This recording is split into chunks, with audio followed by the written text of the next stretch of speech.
Oh, to be trans, visible, and free.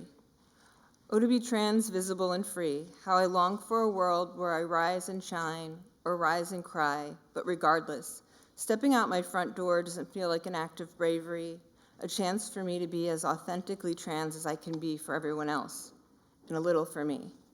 That my visibility isn't something I overthink, tone down, pretend it's of no importance to myself or the rest of humanity, while my inner child weeps, wondering where were all the transgender grown-ups when I needed to look up and find truth and safety in the eyes of an adult like them, seeing trans elders in their pride, glory, and activism, wearing their pronouns and flag pins.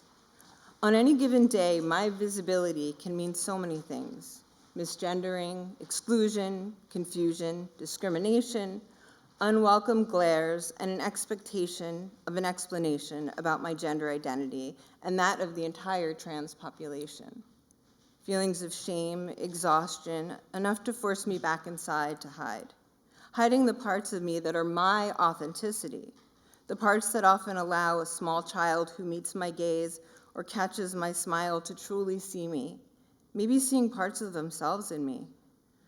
Oh, to be trans and visible can evoke so much joy when a student tells me I'm who they want to be when they grow up, that seeing an adult like me out in the world fills them with hope for the present and the future. Trans visibility says, we are here as we always have been, for longer than most have known. It's been written on paper and etched in stone. And it says we are done with hiding, pretending as others have that we do not exist, that we never did exist. We are not trends or fads or fashion statements. Our bodies, young and old, are ours and ours alone. We are human and alive, despite repeated attempts of violence and erasure in our home country and all around the world.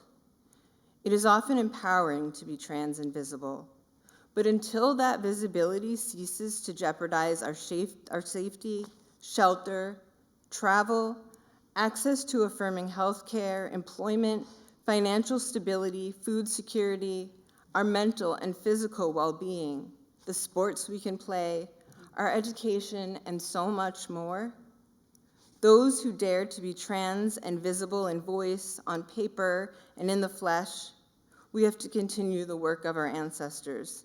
Because, oh, to be trans, visible, and free, that, my trans siblings, is my wish, my dream, my bracha for all of us, forever and always. Amen. Amen. Amen.